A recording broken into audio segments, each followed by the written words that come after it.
10 நாட்களுக்கு முன்னால் நாடாளுமன்றத்தில் இந்த ஆண்டுக்கான வரவு செலவு கணக்கை முடித்து வைத்து அடுத்த ஆண்டுக்கான வரவு செலவுகளை நிதியமைச்சர் அவர்கள் அங்கே தாக்கல் செய்தார்கள். ஆண்டுக்கு ஒரு முறை இந்த நிகழ்ச்சி நடைபெறுவது மரபு. இந்திய நாட்டினுடைய வரவு என்ன, இந்திய நாட்டினுடைய செலவு என்ன,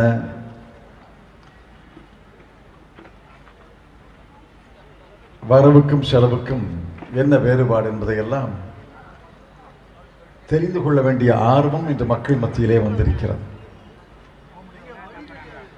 10-15 ஆண்டுகளுக்கு முன்னால் மத்திய அரசினுடைய பட்ஜெட் என்றால் அதை பற்றி நமக்கு என்ன கவலை என்று இருந்த காலம் ஒன்று உண்டு. இன்று மத்திய அரசினுடைய வரவு செலவு கணக்கு அறிவிப்புகள் எல்லாம் சாதாரண குடிமகனையும் பாதிக்கிறது என்பதை உணர்ந்துதான் இவ்வளவு திரளாக இங்கே கூட்டம் வந்திருக்கிறது.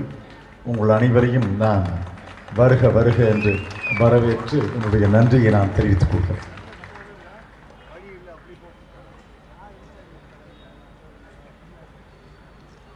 நான்கு ஆண்டுகள் ஆட்சி செய்து 5வது ஆண்டிலே அடியெடுத்து வைக்கப் போகிறது மோடி அரசு.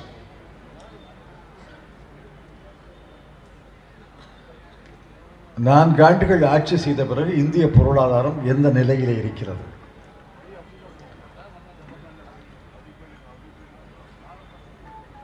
எது நம்முடைய பலம், எது நம்முடைய பலவீனம்,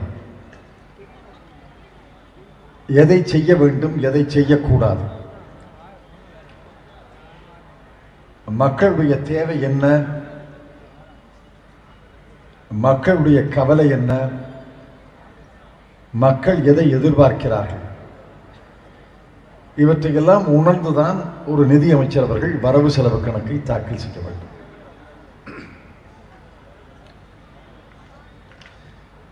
பட்ஜெட் தாக்கல் செய்வதற்கு 2 நாட்களுக்கு முன்னால் மத்திய அரசுடைய தலைமை பொருளாதார ஆலோசகர், சீஃப் எக்கனாமிக் அட்வைசர்,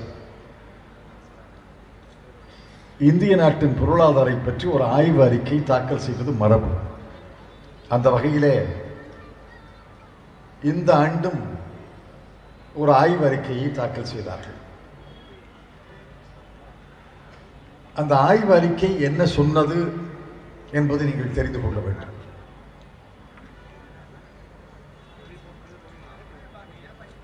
தாக்கல் செய்பவர் டாக்டர் என்று வைத்துக் கொள்ளுங்கள். மத்திய அரசு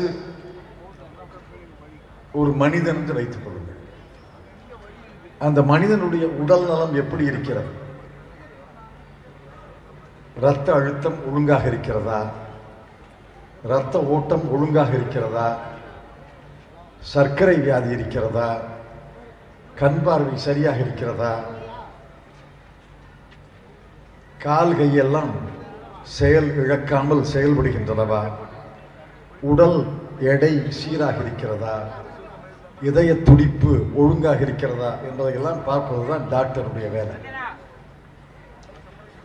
அந்த வகையிலே தான் மத்திய அரசை சோதித்து பார்த்து மத்திய அரசுடைய உடல் நலம் எப்படி இருக்கிறது என்று சொல்வதுதான் ஆண்டுதோறும் தாக்கல் செய்யக்கூடிய பொருளாதார ஆய்வு அறிக்கை.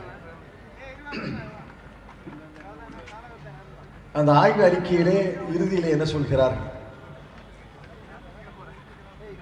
4 ஆண்டுகள் ஆட்சி செய்து விட்டீர்கள். 4 ஆண்டுகள் கழித்து உங்களை சோதித்து பார்க்கும் பொழுது, நாட்டினுடைய பொருளாதார நலத்தை சோதித்து பார்க்கும் பொழுது அந்த டாக்டர் சொல்கிறார், என் கண்களுக்கு பல சவால்கள் தெரிகின்றன. முதல் சவால், இந்திய நாட்டிலே கல்வித்துறையும் ஒழுங்காக இல்லை, சுகாதாரத்துறையும் ஒழுங்காக இல்லை.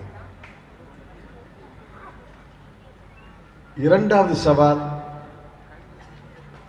இந்திய நாட்டிலே வேலை வாய்ப்புகள் பெருகவில்லை, இந்தியாவிலே வேலையின்மை அதிகரித்து விட்டது.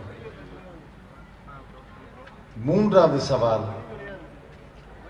இந்திய நாட்டின் விவசாயிகள் மிகப்பெரிய துன்பத்திலே ஆளாகி இருக்கிறார்கள்.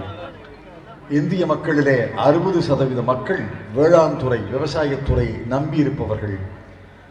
அவர்களுடைய வருமானமும் உயரவில்லை, அவர்களுடைய உற்பத்தியும் உயரவில்லை என்று சொல்கிறார். இது எப்படி இருக்குன்னா, ஒரு டாக்டர் உங்களை சோதித்து பார்த்து உங்களுடைய இதயம் சரியாக செயல்படவில்லை, உங்களுடைய கால் கைகள் எல்லாம் செயலிழந்து போய்விட்டன, உனக்கு சர்க்கரை வியாதி, நீரிழை வியாதி இருக்கிறது, உன் கண் பார்வை மங்கிவிட்டது, உனக்கு காது சரியாக கேட்கவில்லை, ஆனால் நீ உயிரோடு இருக்கிறாய், எப்படி இருக்கிறாய் என்று எனக்கு புரியவில்லைன்னு சொல்ற மாதிரி இருக்கு.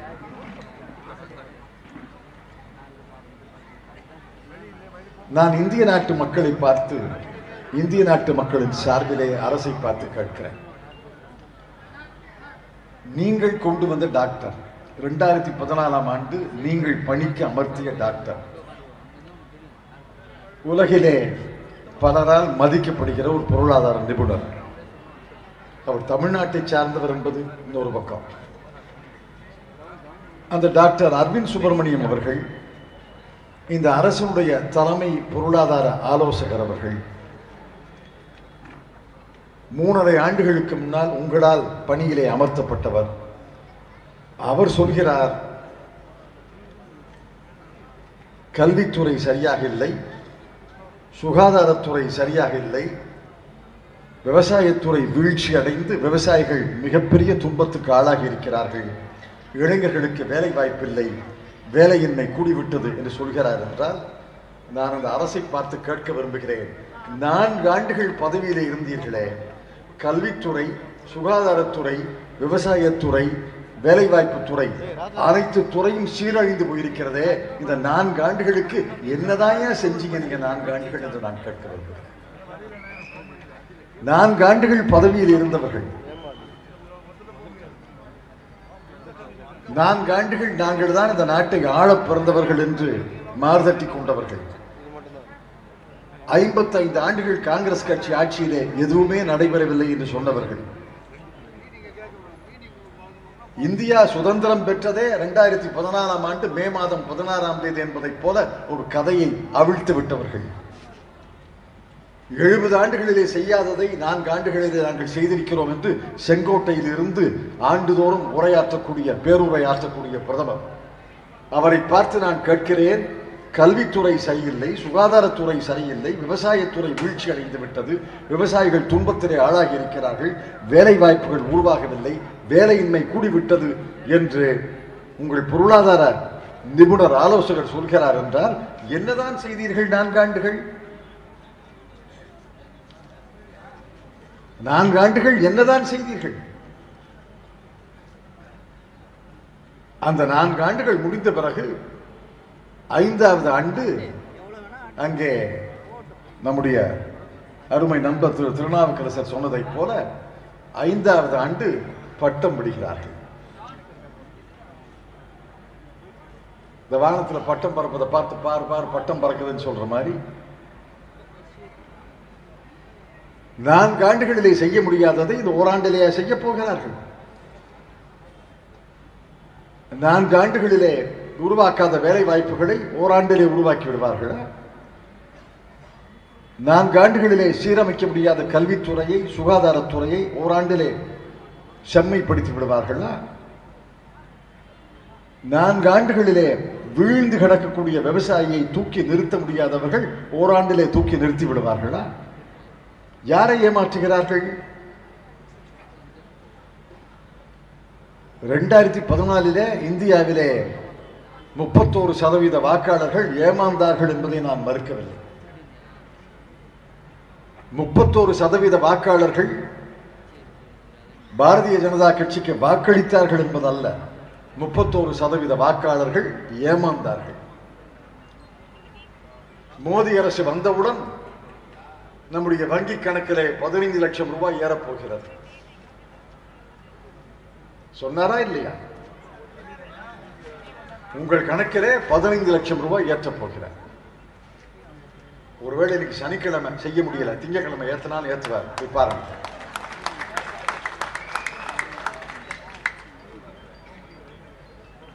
இரண்டு கோடி பேருக்கு வேலை வாய்ப்பு தரப்போகிறேன். 2 கோடி பேர், ஆண்டுக்கு 2 கோடி பேருக்கு வேலை வாய்ப்பு தரப்போகிறேன். இன்று செய்தி வந்திருக்கிறது காலை பத்திரிகையில, பாரதிய ஜனதா கட்சி ஆளக்கூடிய மத்திய பிரதேசத்தில் கடைநிலை ஊழியர் பியூன் வேலைக்கு 738 பணியிடங்கள், 738 பணியிடங்களுக்கு 3 லட்சம் பேர் அங்கே விண்ணப்பிப்போம். BA படித்தவர்கள், MA படித்தவர்கள், இன்ஜினியரிங் படித்தவர்கள் 3 லட்சம் பேர் ஒரு மாநிலத்தில் மத்திய பிரதேச மாநிலத்தில் 738 பியூன் பணியிடங்களுக்கு 3 லட்சம் பேர் அங்கே பதிவு செய்திருக்கிறார்.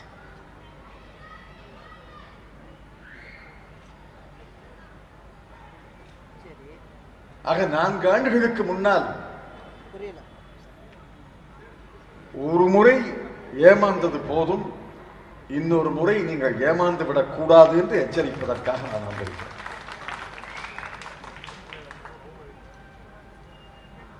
இந்த பட்ஜெட்டில் என்ன செய்திருக்கிறார்கள்?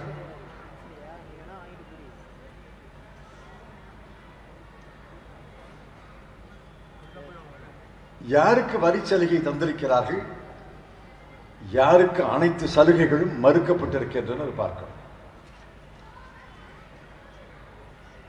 விவசாயிகளுக்கு இந்த பட்ஜெட்டில் எதுவுமே கிடையாது. மானியம் கிடையாது,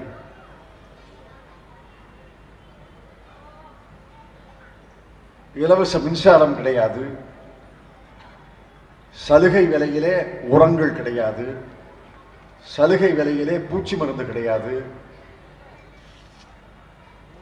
விவசாய கருப்பொருள்களுக்கு, விவசாய கருவிகளுக்கு கலால் வரி குறைப்பு கிடையாது,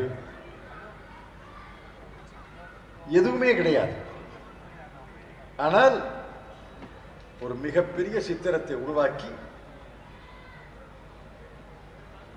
விவசாயம் செய்வதற்கு என்ன செலவாகிறதோ அந்த செலவையும் தந்து அந்த செலவில் பாதியும் தருகிறோம். விவசாயம் செய்து நெல் விளைவிப்பதற்கோ கரும்பு விளைவிப்பதற்கோ 1000 ரூபாய் செலவென்றால் நாங்கள் 1500 ரூபாய் தருகிறேன். எப்ப சொல்கிறார்? 4 ஆண்டுகள் முடிந்து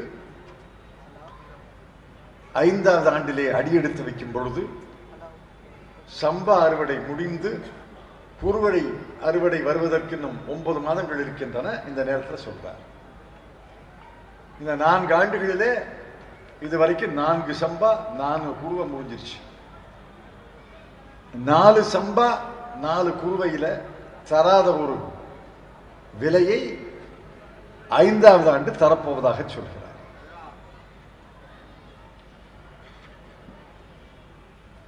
என்ன செலவாகிறதோ அந்த செலவையும் தந்து அந்த செலவில் 50% தருகிறோம் என்கிறார். இங்க யாருமே விவசாயிகள் கிடையாது. நீங்களும் விவசாயி அல்ல, நானும் விவசாயி அல்ல. நமக்கும் விவசாயத்துக்கும் ஒரே சம்பந்தம். சாப்பிட உட்காரும் போது இலையிலையோ தட்டிலையோ சோறு விழுந்தா போதும், அவ்வளவுதான் விவசாய சம்பந்தம். ஆனா 60% மக்கள் விவசாயத்தை நம்பி இருப்பவர்கள். தமிழ்நாட்டில் மட்டுமல்ல, இந்தியாவிலே எந்த மாநிலத்தை எடுத்துக்கொண்டாலும் 60% மக்கள் விவசாயத்தை நம்பி இருப்பவர்கள். அந்த விவசாயிகளுக்கு நம்முடைய அரசு என்ன செய்தது, மோடி அரசு என்ன செய்தது என்பதை நீங்கள் தெரிந்து கொள்ள வேண்டும். விவசாய விளைபொருள்களுக்கு குறைந்தபட்ச விலை, மினிமம் சப்போர்ட் பிரைஸ், குறைந்தபட்ச விலை என்று கொண்டு அறிவிக்கும் அரசு. நெல்லுக்கு குவிண்டாலுக்கு இந்த விலை, கரும்புக்கு குவிண்டாலுக்கு இந்த விலை என்று குறைந்தபட்ச விலையை ஆண்டுதோறும் அரசு அறிவிக்கும். நம்முடைய அரசு 2004 தொடங்கி 2014 முடிஞ்சது.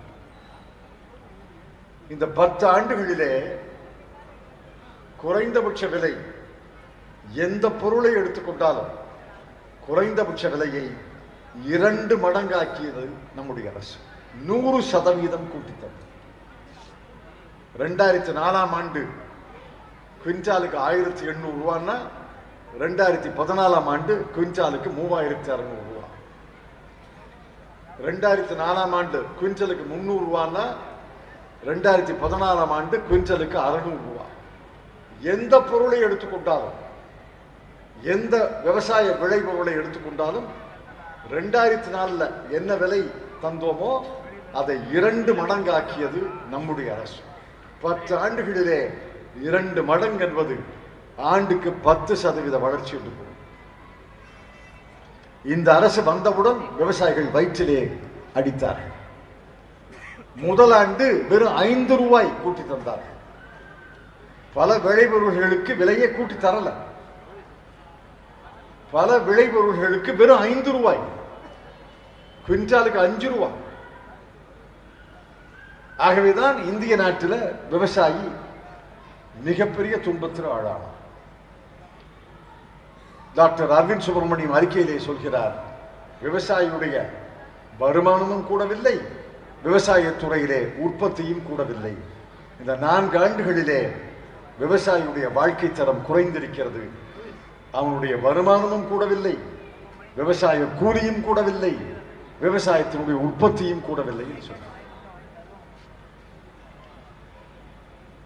இந்த நேரத்தில் தான் ஒரு வான வேடிக்கை.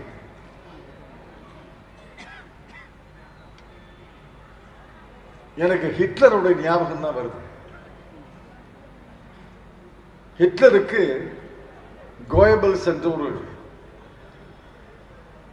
நண்பர் இருந்தார், கூட சக அமைச்சராக. ஹிட்லரும் கோயபல்ஸும் தான் புதிய ஒரு தத்துவத்தை உருவாக்கினார். தமிழ்நாட்டில் ஒரு பழமொழி இருக்கு, பொய் சொன்னால் பொருந்த சொல்லணும். தெரியுமில்ல? பொய் சொன்னால் பொருந்த சொல்லணும். அதனாலதான் இவ்வளவு ஏமாளியா நம்ம இருக்கிறோம். பொய் சொல்றது கிடையாது, பொய் சொன்னாலும் பொருந்த சொல்லணும், பொருந்த சொல்லணும்னு கேட்டு கேட்டு ஏமாளியா இருக்கிறோம். ஹிட்லரும் கோயபல்ஸும் சொன்னாங்க, பொய் சொல்றதுன்னா சின்ன சின்ன பொய்யெல்லாம் சொல்லாத, ரொம்ப பெரிய பொய்யா சொல்லு. சின்ன பொய்ய சொன்னா யாரும் நம்ப மாட்டான், பெரிய பொய்ய சொன்னா நம்புவான். ரொம்ப பெரிய பொய்ய சொன்னா தான் உடனடியா நம்புவான். The bigger the lie, more people will believe. எவ்வளவு பெரிய பொய் சொல்ல முடியுமோ அவ்வளவு பெரிய பொய்யை சொல்லு, அப்பதான் அந்த நாட்டு மக்கள் நம்புவார்கள். உங்க வங்கி கணக்கில் 5000 ரூபாய் போடுறேன்னு மோடி சொல்லியிருந்தா நம்பி இருக்க மாட்டீங்க. ஒவ்வொருத்தர் வங்கி கணக்கிலையும் 5000 ரூபாய் போடுகிறேன் என்று சொல்லியிருந்தா, அடா 5000 ரூபாய் தானேயா அப்படின்னு போயிருப்பீங்க. 15 லட்சம் ரூபாய் போடுறேன்னா ஓட்ட கொண்டு போட்டீங்க.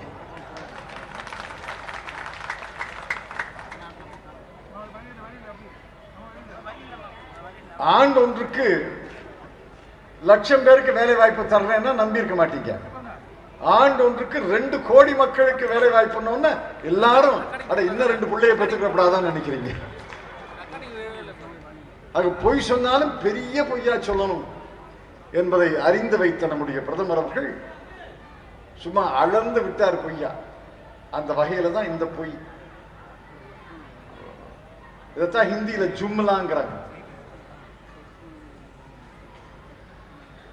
15 லட்சம் ரூபாய் போடுறேன்னு சொன்னீங்களே, என்ன ஆச்சுன்னு கேட்டா பாரதிய ஜனதா கட்சியினுடைய தலைவர் அமித்ஷா சொல்றார், அதெல்லாம் சுனாவி ஜும்லா, தேர்தலுக்காக சொன்ன வான வேடிக்கைங்கிறார். கட்சி தலைவர் சொல்றார். அதை போலத்தான் இந்த வான வேடிக்கை.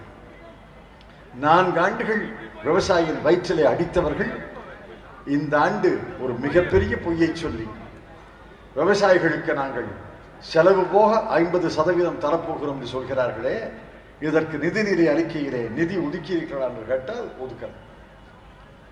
நான் நாடாளுமன்றத்தில் நேரடியாகவே கேட்டேன். குறைந்தபட்ச விலை என்பது எல்லாருக்கும் கிடைக்கிறது கிடையாது. சந்தையில மார்க்கெட்ல என்ன விலையோ அந்த விலைக்கு தான் விவசாயி போய் விற்கிறான். கரும்பு உற்பத்தி ஆயிருச்சு, அல்லது நெல் உற்பத்தி ஆயிருச்சு, அல்லது மஞ்சள் உற்பத்தி ஆயிருச்சு, மிளகாய் உற்பத்தி ஆயிருச்சுன்னா உடனடியாக அவனுக்கு பணம் தேவை, கடன் வாங்கியிருப்பான். உரக்கடைக்காரன்ட்ட கடன் வாங்கியிருப்பாங்க, பூச்சி மருந்து தெளிப்பதற்கு கடன் வாங்கியிருப்பாங்க, கூலி விவசாயிக்கு சம்பளம் கொடுக்க வேண்டியிருக்கும். ஆக உடனடியாக விளைபொருளை கொண்டு சந்தையில் விற்கிறாங்க. சந்தையில் ஒரு விலை கிடைக்குது, அந்த விலைக்கு வித்துட்டு வந்துடுறாங்க. 90% விவசாயிகள் இந்த நாட்டில் சந்தையில் என்ன விலையோ அந்த விலைக்கு தான் விற்கிறாங்க. நீ குறைந்தபட்ச விலையை அறிவிக்கிற.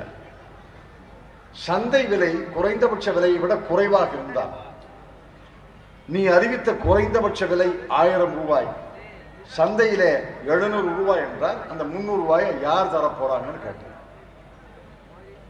அரசு அந்த 300 ரூபாயை தருமா?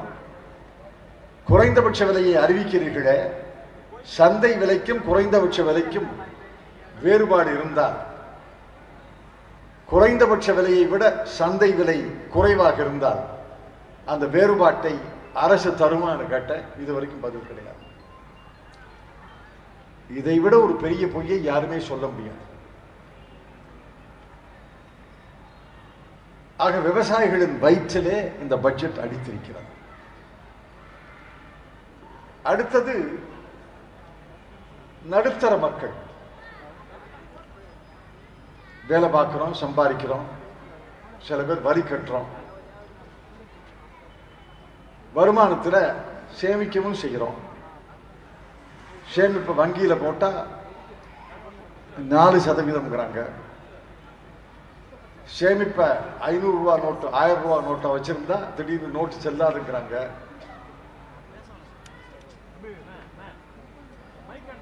இந்த மக்களுக்கு இந்த வரி என்ன, இந்த பட்ஜெட் என்ன செய்திருக்கிறது? தனி மனிதனுக்கு எந்த வரி சலுகையும் கிடையாது. இந்த பட்ஜெட்டில் நடுத்தர வர்க்கம், வரி செலுத்தக்கூடிய நடுத்தர வர்க்கம் சலுகைகளை எதிர்பார்த்தது. இந்த பட்ஜெட்டில் எந்த சலுகையும் கிடையாது. ஸ்டாண்டர்ட் டிடக்ஷன் என்று 40,000 ரூபாய் வரை உங்கள் வருமானத்தில் கழிக்கலாம் என்று அறிவித்திருக்கிறோம். இது பழைய கூடி கதவை திரடி 10 ஆண்டுகளுக்கு முன்னால் இருந்த ஒரு வழக்கத்தை மீண்டும் கொண்டு வருகிறார்கள். இதன் மூலம் எவ்வளவு ரூபாய் நீங்கள் சலுகை தருகிறீர்கள் என்றால் 8,000 கோடி ரூபாய் இந்த நாட்டு மக்களுக்கு சலுகை என்று நிதியமைச்சர் சொல்கிறார். இந்த ஒரு சலுகை மூலமாக இந்தியாவிலே வரி செலுத்தக்கூடிய நடுத்தர மக்களுக்கு 8,000 கோடி ரூபாய் சலுகை என்று அறிவிச்சார். 8,000 கோடி ரூபாய் வரி சலுகை என்று அறிவித்திருந்தால் கூட பாராட்டி இருக்கலாம். அறிவித்து விட்டு என்ன சொல்கிறார் என்றால், செஸ்ஸை நான் கூட்டப் போகிறேன். 3% செஸ் என்பது இனி 4% செஸ்ஸாக மாறப்போகிறது. அது மட்டுமல்ல, நீண்ட கால முதலீட்டில் லாபம் இருந்தால் அதற்கு 10% வரிப்பட போகிறேன். ஆக இந்த புதிய வரிகளின் மூலமாக இதே நடுத்தர மக்கள், இதே வரி செலுத்தக்கூடிய நடுத்தர மக்களுக்கு என்ன இழப்புன்னு கேட்டா 31,000 கோடி ரூபாய் இழப்பு. ஆக நடுத்தர மக்களுக்கு, வரி செலுத்தக்கூடிய மக்களுக்கு 8,000 கோடி ரூபாய் சலுகை என்று அறிவித்துவிட்டு அதே நடுத்தர மக்களிடமிருந்து, அதே வரி செலுத்தும் மக்களிடமிருந்து 31,000 கோடி வரியாக எடுக்கிறது. ஆக மொத்தத்தில் 8,000 கோடி ரூபாய் தந்துவிட்டு 31,000 ரூபாய் எடுத்துக்கொண்டா யாருக்கு லாபம்? நடுத்தர மக்களுக்கா லாபம்? இந்த பட்ஜெட் மூலமாக நடுத்தர மக்கள், வரி செலுத்தக்கூடிய மக்கள், சம்பளம் வாங்கி வேலை பார்த்து வரி செலுத்தக்கூடிய மக்களுக்கு 22,000 கோடி ரூபாய் இழப்பு ஏற்பட்டிருக்கிறது. புதிய வரிகளை போட்டு மேலும் கசக்கி புளிகிறார்களே ஒழிய நடுத்தர வர்க்க மக்களுக்கு, வரி செலுத்தக்கூடிய மக்களுக்கு எந்த சலுகையும் இந்த பட்ஜெட்டில் கிடையாது. அடுத்தது வேலை வாய்ப்பு. வேலை வாய்ப்புக்காக என்ன செய்திருக்கீங்கன்னு கேட்போம். இப்பொழுதுதான் ஒரு உதாரணம் சொன்னேன்.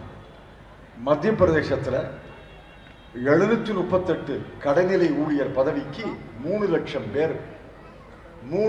பேர் அங்கே விண்ணப்பம் செய்திருக்கிறார். வேலைவாய்ப்பு நிலையத்தில் 100 பேர் பதிவு செஞ்சிருந்தா போய் கேட்டு பாருங்க. 2017ஆம் ஆண்டு 100 பேர் பதிவு செய்திருந்தா எத்தனை பேருக்கு நீ வேலை வாங்கி தந்திருக்கேன்னு கேளுங்க. அகில இந்திய சராசரி 100 பேருக்கு 2 பேருக்கு வேலை கிடைச்சிருக்கு. ஆக பல பேர் பதிவு செய்யறதே நிறுத்திட்டாங்க. பதிவு செய்து என்ன பயன்? பதிவு செய்து 1 வருஷம் 2 வருஷம் 3 வருஷம் 4 வருஷம் ஆகுது. பதிவு செய்தால் வேலை கிடைப்பது கிடையாது. 100 பேர் பதிவு செய்தால் 2 பேருக்கு வேலை கிடைக்கிறது. ஆக பதிவு செய்யறதே விட்டுடலாம்னு அந்த அளவுக்கு விரக்தியின் எல்லைக்கு இந்த இளைஞர்கள் போயிருக்கிறார். இந்த இளைஞர்கள் சார்பிலே கேட்கிறோம், எங்கே வேலை வாய்ப்புன்னு கேட்கிறோம். பக்கோடா விற்கிறதும் வேலை வாய்ப்பு. தொலைக்காட்சியிலே நான் பார்த்தேன், சமூக வலைத்தளத்தில் ஒரு மீம்ஸ் ஓடுகிறது. PhD பக்கோடா 25 ரூபா, MA MSc பக்கோடா 15 ரூபா, BA BSc பக்கோடா 10 ரூபா, SSLC பக்கோடா 5 ரூபா, 8வது வகுப்பு பக்கோடா 1 ரூபா. போர்டு எழுதி வச்சு விற்க வேண்டியதான் நினைக்கிறேன்.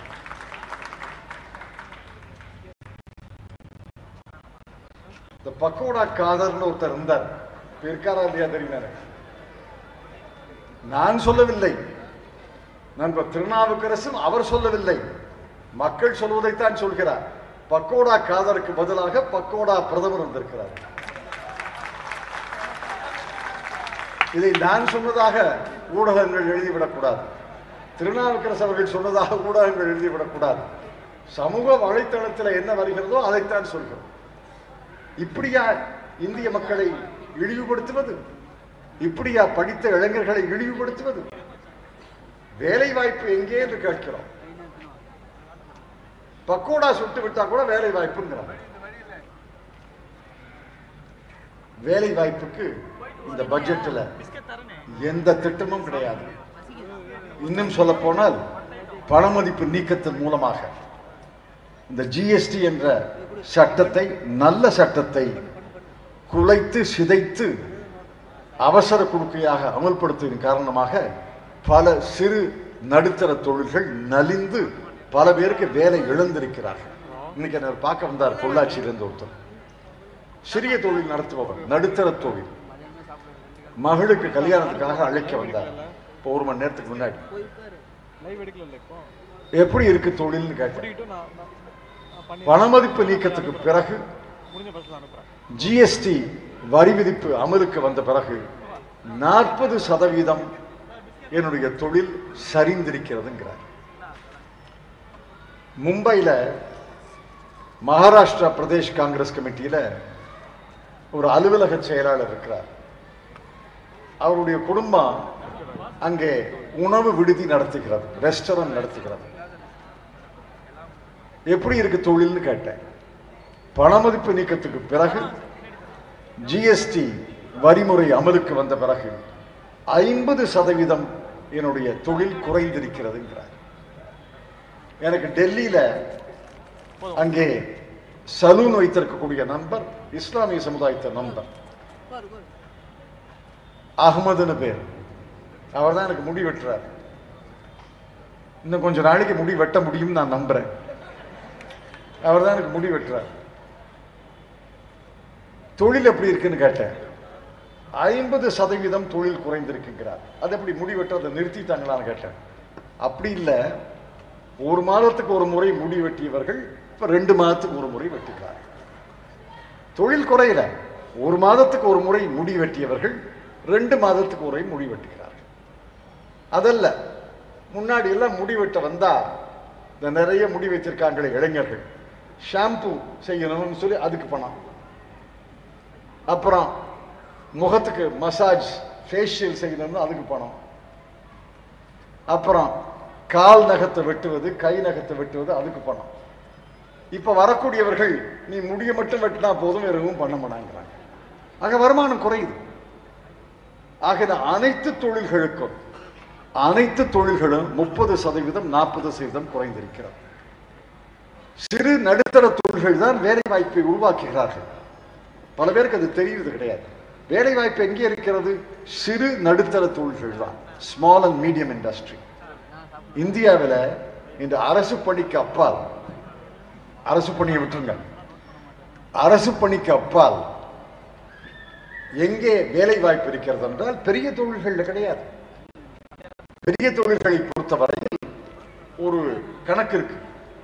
1 கோடி ரூபாய் முதலீடு செய்தால் ஒரு வேலை வாய்ப்பு உருவாகும். நான் ஏதோ மிகைப்படுத்தி சொல்றேன்னு நினைக்காதீங்க, அதான் உண்மை. 1 கோடி ரூபாய் முதலீடு செய்தால் ஒரு வேலை வாய்ப்பு உருவாகும். ஒரு மிகப்பெரிய எக்காலை, மிகப்பெரிய மின்சாரம் உற்பத்தி செய்யக்கூடிய ஆலை நிறுவுவதற்கு 1000 கோடி ரூபாய் செலவாகுதுன்னா நேரடியாகவும் மறைமுகமாகவும் அந்த தொழில்ல 1000 வேலை வாய்ப்பு தான் உருவாகும். கேட்டு பாருங்க, 1000 கோடி முதலீடு செய்தால் 1000 வேலை வாய்ப்புகள். இதே 1000 கோடியை சிறு நடுத்தர தொழில்கள் முதலீடு செய்தால் 10,000 15,000 வேலை வாய்ப்புகள் உருவாகும்.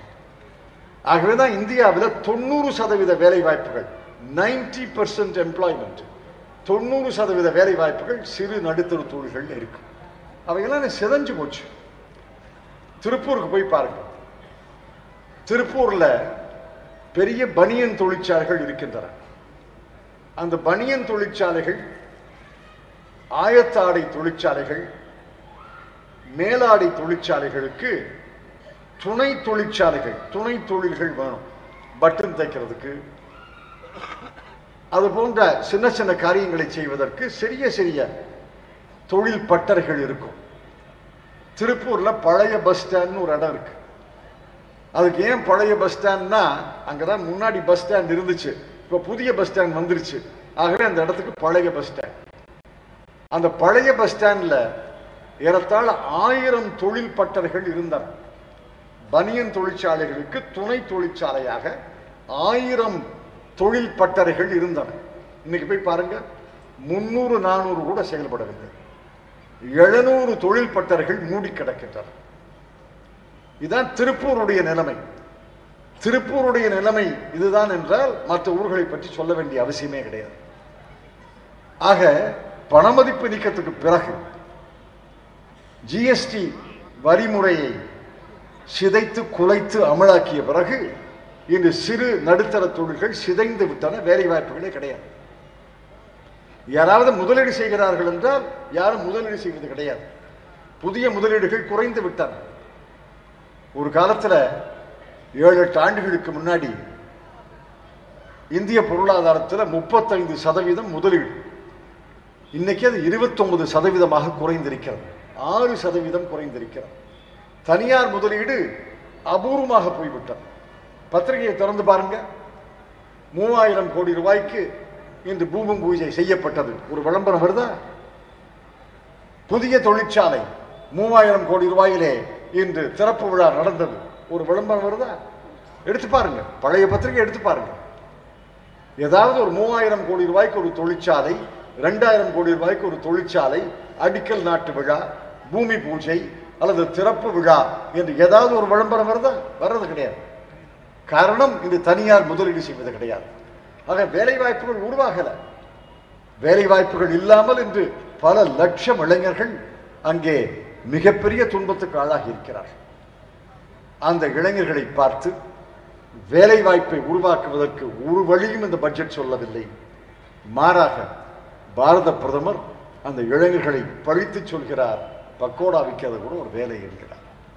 இந்த பட்ஜெட் இளைஞர்களுக்கு எந்த வழியையும் காட்டவில்லை என்பதை நீங்கள் தெரிந்து கொள்ள வேண்டும். இது ஒரு ஜும்லா.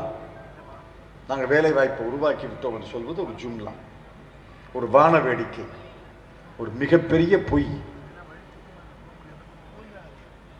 கடைசியில நிதியமைச்சர் அவர்கள் இன்னொரு பெரிய அறிவிப்பு, 50 கோடி மக்களுக்கு நாங்கள் மருத்துவ வசதி செய்ய போகிறோம்.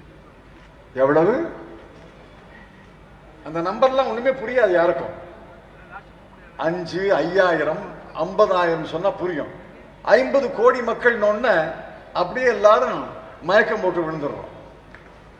50 கோடி மக்களுக்கு அனைத்து மருத்துவ செலவுகளையும் அரசு ஏற்றுக்கொள்ளும். ஒரு நிமிஷம் தலை சுற்றுது நமக்கெல்லாம். அது எப்படி 50 கோடி மக்களுக்கு அனைத்து செலவுகளையும் அரசு ஏற்றுக்கொள்ளும்?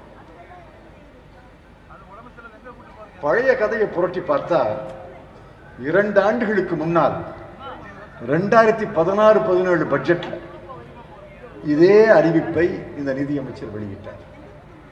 பல பேருக்கு மறந்து போச்சு. அரசனுடைய நம்பிக்கை என்னவென்றால் மக்களுக்கு நினைவாற்றல் என்பது மிக குறைவு. இன்னைக்கு சொன்னதை ஒரு வாரம் ஞாபகம் வச்சு வைப்பாங்க, ஒரு வாரம் அசை போடுவாங்க, ஒரு வாரத்துக்கு பிறகு மறந்துடுவாங்கிற நம்பிக்கையில 2 ஆண்டுகளுக்கு முன்னால் இதே அறிவிப்பை இந்த அரசு வெளியிட்டார். அந்த என்ன சொன்னார்கள்? 6 கோடி குடும்பங்களுக்கு, அதாவது 30 கோடி மக்களுக்கு மருத்துவ இன்சூரன்ஸ் திட்டத்தை கொண்டு வரப் போகிறோம். லட்சம்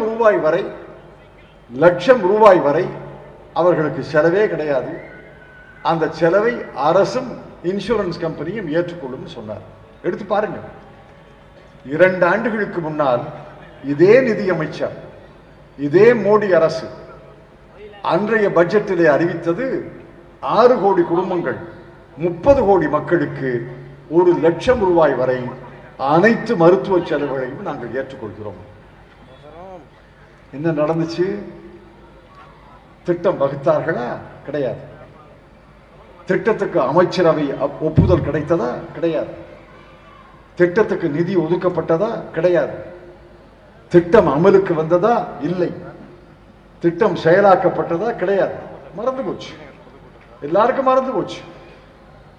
இன்று எல்லாருக்கும் அது மறந்து விடும் என்ற நம்பிக்கையில யாரும் அதை பழைய குப்பையை கிளற மாட்டார்கள் என்ற நம்பிக்கையில மீண்டும் அறிவிக்கிறார்கள். எவ்வளவு துணிச்சல் இருந்தால் இது மாதிரி அறிவிப்பாங்க. மீண்டும் அறிவிக்கிறார்கள். பழைய அறிவிப்பை வெளியிட்டால் போதாது, ஹிட்லர் கோயபல்ஸ் ஞாபகம் வந்துருச்சு உடனே உங்களுக்கு. அதை விட பெரிய பொய்யை சொன்னா தான் ஊர்ல நம்புவான்னு சொல்லி அன்னைக்கு 6 கோடி மக்கள், 6 கோடி குடும்பங்கள், இன்னைக்கு 10 கோடி குடும்பங்களுக்கு, அன்னைக்கு லட்சம் ரூபாய் வரை, இன்னைக்கு 5 லட்சம் ரூபாய் வரை, 5 லட்சம் ரூபாய் வரை 50 கோடி மக்களுக்கு அனைத்து செலவுகளையும், அனைத்து மருத்துவ செலவுகளையும் அரசே எடுத்துக்கொள்ளப் போகிறது. நம்பித்தான் ஆகணும் நீங்க. ஏன்னா இதை நீங்க நம்பாட்டி இதை விட பெரிய பொய்யை சொல்லுவாங்க அடுத்தது.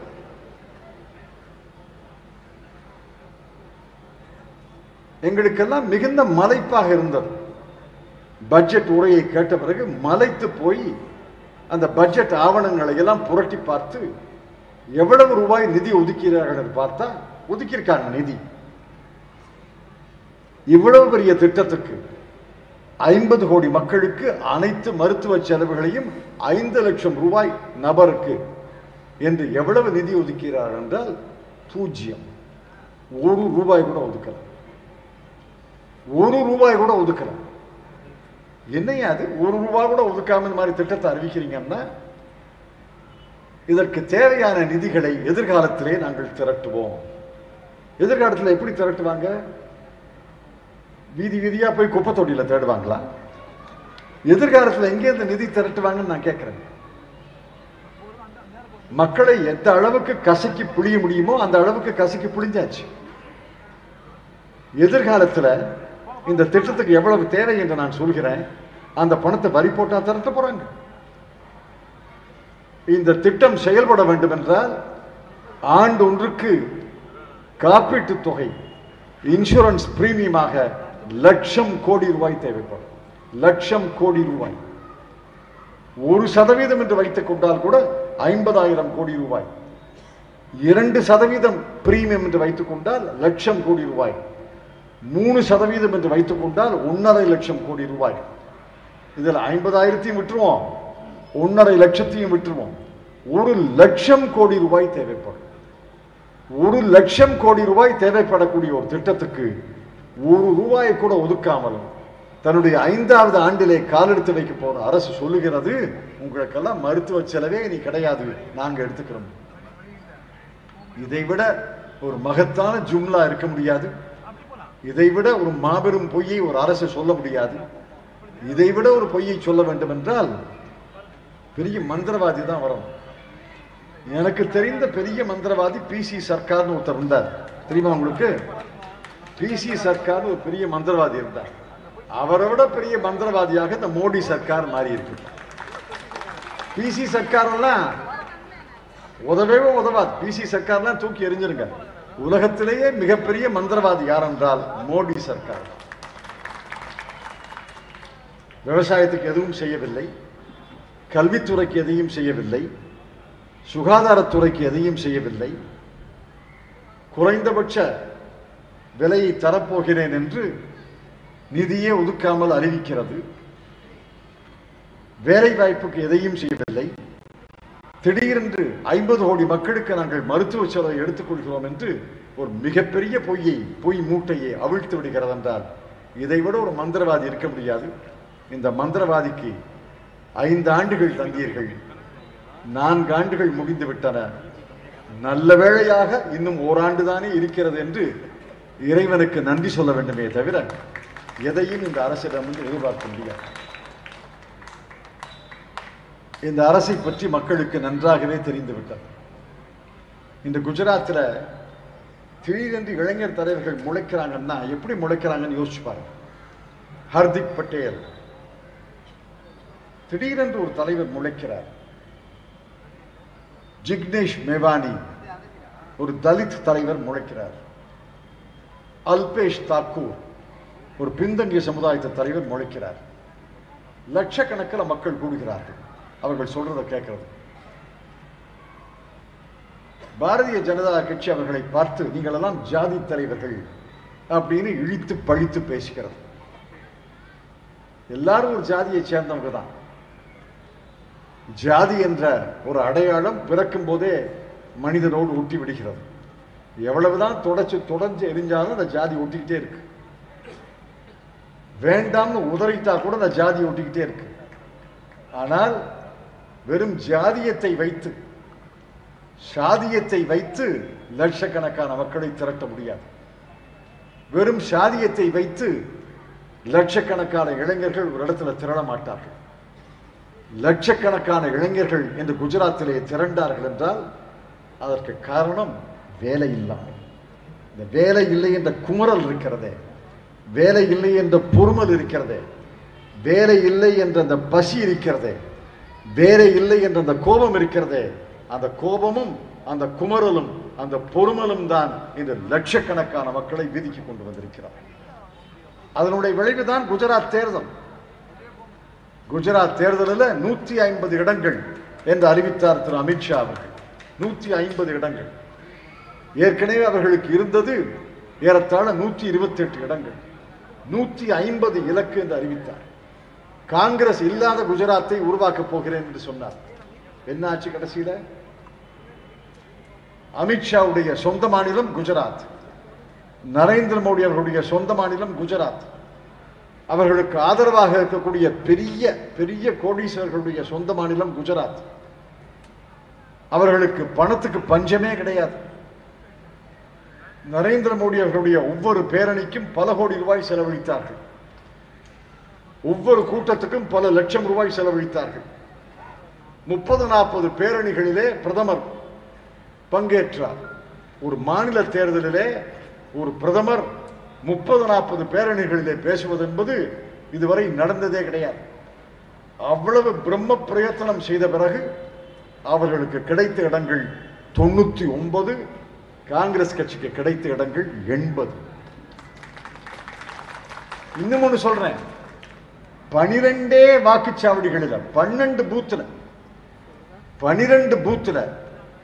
2014ஆம் ஆண்டு நாடாளுமன்ற தேர்தலிலே காங்கிரஸ் கட்சி கிடைத்த வாக்குகள் இந்த 2017ஆம் சட்டமன்ற தேர்தலில் கிடைத்திருந்தால் மொத்தம் குஜராத்தில் 50,000 பூத், 50,000 பூத்துல வெறும் 12 பூத்துல 3 வருஷத்துக்கு முன்னாடி நமக்கு கிடைச்ச ஓட்டு கிடைச்சிருந்தா இன்னும் 5 சீட்டு கிடைச்சிருக்கும். சரத்பவார் கட்சியோடு நமக்கு உடன்பாடு ஏற்பட்டிருந்தா நமக்கு ஒரு சீட்டு கூட, அவருக்கு ஒரு சீட்டு கூட. ஆக 2 சிறிய பிழைகளின் காரணமாக 12 பூத்துல நம்மால் பழைய ஓட்டு கிடைக்கல. சரத்பவாருடைய கட்சியோடு கடைசி நேரத்தில் உடன்பாடு ஏற்படலைங்கிறதுனால 7 சீட்டு நமக்கு இழந்தோம். 7 சீட்டு வந்திருந்தா நமக்கு 87, அவருக்கு 92. தடுமாறி போயிருப்பாங்க.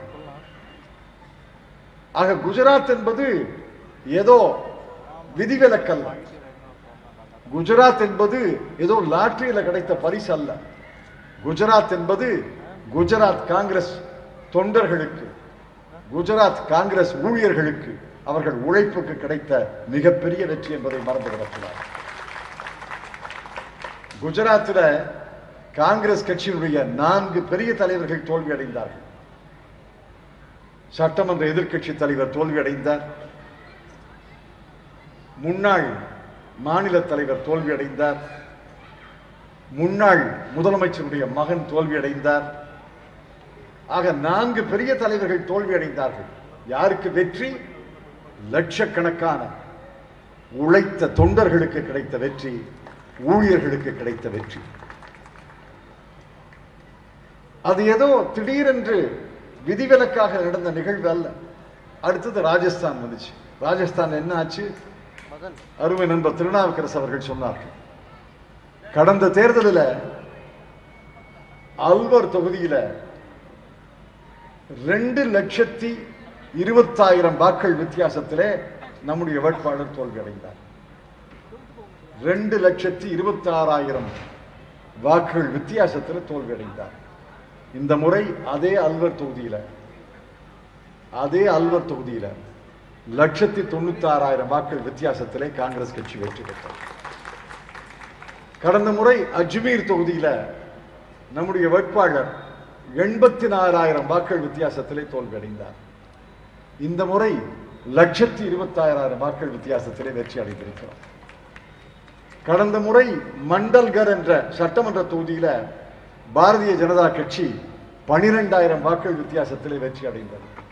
இந்த முறை நம்முடைய வேட்பாளர் அதே 12,000 வாக்குகள் வித்தியாசத்திலே நாம் வெற்றி பெற்றோம். உண்மையாக நமக்கு கிடைத்த வெற்றி 50,000 வாக்குகள். காங்கிரஸ் போட்டி வேட்பாளருக்கு ஒரு 30,000 ஓட்டு போயிடுச்சு. காங்கிரஸ் போட்டி வேட்பாளர் மட்டும் இல்லை என்றால் 42,000 வாக்குகள் வித்தியாசத்திலே நம்முடைய வேட்பாளர் வெற்றி பெற்றிருப்பாங்க. எல்லாம் ஏதோ யதார்த்தமா நடக்குதில்லை. இதெல்லாம் மக்கள் மத்தியிலே மிகப்பெரிய மனப்புரட்சி ஏற்பட்டு விட்டார். குஜராத் தேர்தலிலே அந்த மனப்புரட்சிக்கு முதலிலே அடையாளம் தெரிந்தது. ராஜஸ்தானிலே அந்த அடையாளம் இன்னும் வெளிச்சம் போட்டு தெரிந்தது. குறித்து வைத்துக் கொள்ளுங்கள், மத்திய பிரதேசத்திலே பிப்ரவரி மாதம் 24ஆம் தேதி 2 சட்டமன்ற தொகுதிகளிலே இடைத்தேர்தல் நடைபெறுகிறது. 2 தொகுதியிலேயும் காங்கிரஸ் கட்சி வெற்றி பெறப்போகிறது. மக்கள் மத்தியிலே மிகப்பெரிய மனப்புரட்சி, குறிப்பாக இளைஞர்கள் மத்தியிலே ஒரு மிகப்பெரிய மனப்புரட்சி ஏற்பட்டு விட்டது. 4 ஆண்டுகளுக்கு முன்னால் ஒரு கையாலாகாத அரசிடம் இந்த ஆட்சியை ஒப்படைத்து விட்டோம். விவசாயம் வீழ்ச்சி அடைந்து விட்டது. சிறு தொழில்கள், நடுத்தர தொழில்கள் வீழ்ச்சி அடைந்து விட்டன. நடுத்தர வரி செலுத்தக்கூடிய மக்களுக்கு எந்த சலுகையும் கிடையாது. வேலை வாய்ப்புகள் உருவாகவில்லை. இருந்த வேலை வாய்ப்புகள் எல்லாம் அழிந்து விட்டன. இனி இந்த நாட்டை காப்பாற்ற வேண்டும் என்றால் புதிய ஆட்சி வர வேண்டும் என்ற எண்ணம் மக்கள் மத்தியிலே வந்துவிட்டது. சுருக்கமாக கடைசியாக சொல்ல வேண்டும் என்றால், இந்த அரசு பொருளாதாரத்தை நிர்வகிக்க தெரியாத அரசு. அரசியல் செய்ய தெரியும், தேர்தல் நடத்த தெரியும், பகட்டு ஆடம்பரம் ஆரவாரம் செய்ய தெரியும், உலகம் சுற்றும் வாலிபனாக இருக்க தெரியும், வெளிநாடுகளுக்கு போய் வர தெரியும், வெளிநாட்டு தலைவர்களை அங்கே கட்டி அணைக்க தெரியும். ஆனால் இந்திய பொருளாதாரத்தை நடத்த தெரியாது, இந்திய பொருளாதாரத்தை வழிநடத்த தெரியாது என்பதை இந்த பட்ஜெட் நிரூபித்திருக்கிறது. வேலை எங்கே, வேலை எங்கே என்று கேட்கிறார்கள். சொல்றேன், வேலை எங்கேன்னு சொல்றேன். என்னுடைய காரைக்குடி நகரத்தில் கேந்திரிய வித்யாலயா இருக்கு. கேந்திரிய வித்யாலயாவில் பணியிடங்கள் இருக்கு, ஆசிரியர் பணியிடங்கள் இருக்கு. அந்த ஆசிரியர் பணியிடங்கள்ல பல ஆசிரியர் பணியிடங்கள் காலி. மருத்துவமனைகளில் டாக்டர் பணியிடம் காலி, நர்ஸ் பணியிடம் காலி. அரசு அலுவலகங்களில் பல ஆயிரம் பணியிடங்கள் காலி.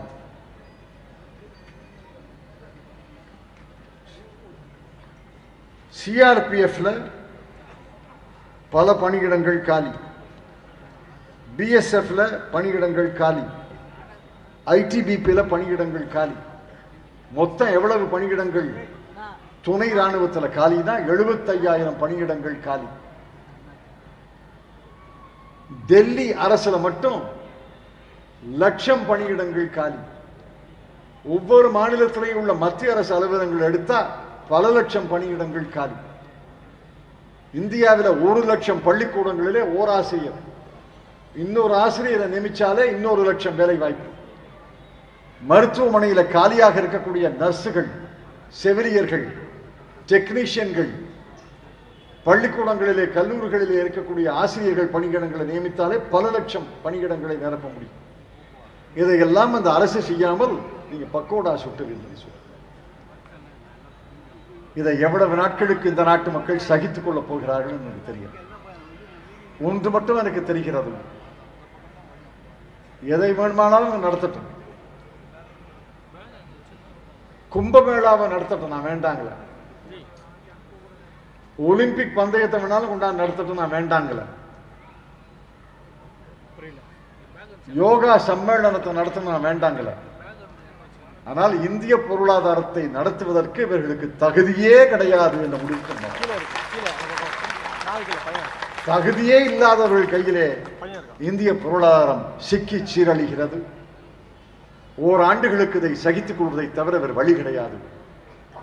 ஓராண்டுகளுக்கு பிறகு அல்லது ஓராண்டு முடிவதற்கு பிறகு, ஓராண்டு முடிவதற்கு முன்பு அல்லது ஓராண்டு முடியும் பொழுது, இன்னொரு தேர்தல் வரும் பொழுது இந்திய பொருளாதாரத்தை யார் நடத்த முடியும் என்பதை தெரிந்து அவர்கள் கையிலே இந்திய நாட்டு மக்கள் இந்திய பொருளாதாரத்தை தருவார்கள் என்ற நம்பிக்கையோடு, நல்ல வேளையாக இது 5வது பட்ஜெட், இனி ஒரு பட்ஜெட் கிடையாது என்ற நிம்மதியோடு நீங்கள் உறங்கப் போக வேண்டும் என்று சொல்லி நன்றி தெரிவித்து விடைபெற்றுக் கொள்கிறேன்.